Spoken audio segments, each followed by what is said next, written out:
So today I heard about the story of the anti-Brexit bus that was forced to divert so it didn't get struck down this narrow street in Westminster. It was narrowly avoiding a Ford Mondeo. If you've seen it, it's a massive red bus that mimics the well-known red Brexit bus, which read, "We send the EU £350 million a week, let's fund our NHS instead." The original bus was funded by Vote Leave, which was one of the Brexit groups during the referendum campaign in 2016. The original bus hit controversy, fake controversy, when the left claimed that the campaign had lied about the numbers. The new anti-Brexit bus looks almost identical, but this time claims that Brexit is somehow going to cost £2,000 million a week and asks, is it worth it? But I think the real question is, how true is the claim on the new bus? Are we really to trust anti-Brexit groups who think the sky is going to come crashing in when we leave the EU? So before I get into debunking the ongoing claims from the left about the original Brexit bus, I want to look at this new figure that the Ramonas are claiming is true. So the people behind the bus claim that the numbers come from a leaked government report. A spokesperson from the campaign claimed that the number is reached when they consider the current UK GDP, about £2 trillion, and the predicted growth to £2.7 trillion by 2032, had we not voted to leave the EU. So that's a predicted 35% increase. Now it's claimed that when we leave the single market, which is part of leaving the EU, GDP will increase by only 30% by 2032. That makes a difference in increase of £100 billion, which accounts for £2 billion a week.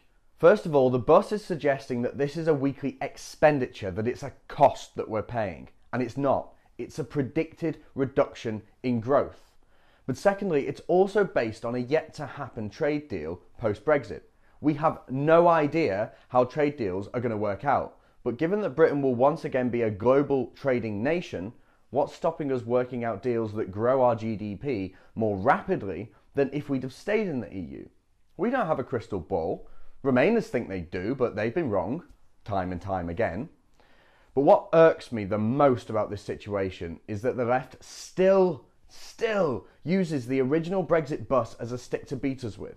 They tell three big lies about this Vote Leave bus, and we must finally put it to rest. Let's debunk those three big lies. Number one, they claimed the bus lied. Now, the ongoing battle against the Vote Leave claim that the EU costs us £350 million a week is tiring because there's really no controversy there at all. The European Union does cost £350 million a week. That was our gross contribution to the EU budget. Sure, some of that money came back in the form of a rebate, but then we're bound by European Union laws and regulations that told us how to spend our money.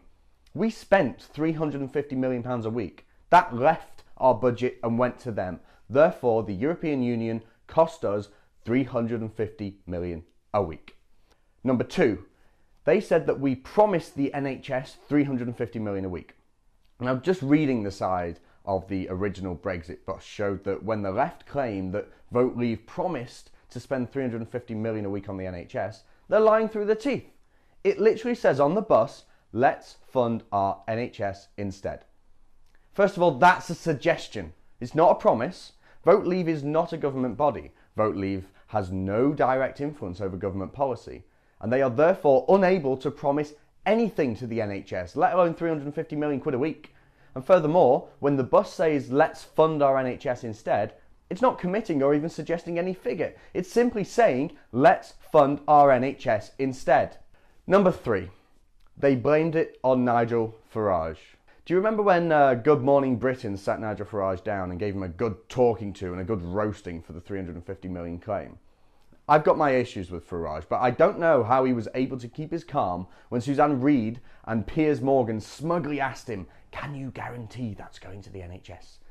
And nobody deserves to be blamed for something they categorically have no responsibility for. I mean, come on, Nigel Farage is not the Prime Minister, and not only that, Nigel Farage never made the claim.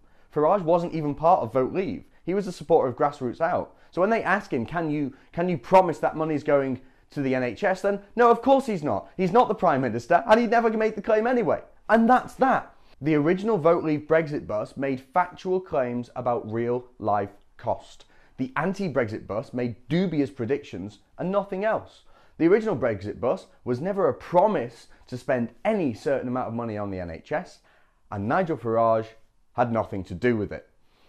Don't let the left get away with telling blatant lies. When you hear them smugly comment on the 350 million claim and blame people who aren't in government for never fulfilling that alleged promise, call them out on it. The facts are on our side here, and assuming that Theresa May pulls her finger out, Brexit will be a success.